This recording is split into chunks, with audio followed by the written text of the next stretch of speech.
Ahlan, hello. Let's talk today about the preposition ba. Ba means by or with, and it's attached always to the word coming after it. So let's see some examples to learn more about ba. أكتب بالقلم. I write with the pen. نجح باجتهاده.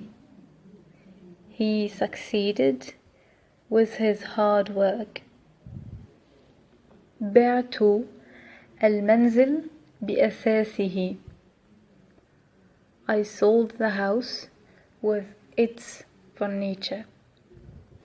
We can use ba also when I'm talking about exchanging things. So I would say كتابي بكتابك, which means my book for your book. You give me your book, I give you my book. We use ba in these kind of situations. And with the same idea, when we are talking about selling and buying things, we are using ba. So we would say اشترى الكتاب ب3 دراهم. He bought the book for $3 or by $3 with $3, but the meaning here like in exchange of I give you my $3, I take the book.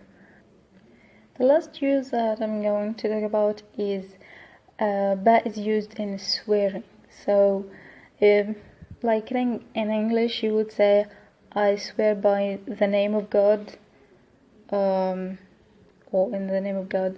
So I would say in Arabic أقسم بالله, I swear with Allah, or أقسم بالرب, I swear with God, or أقسم بي, and anything that you want to swear using. Okay.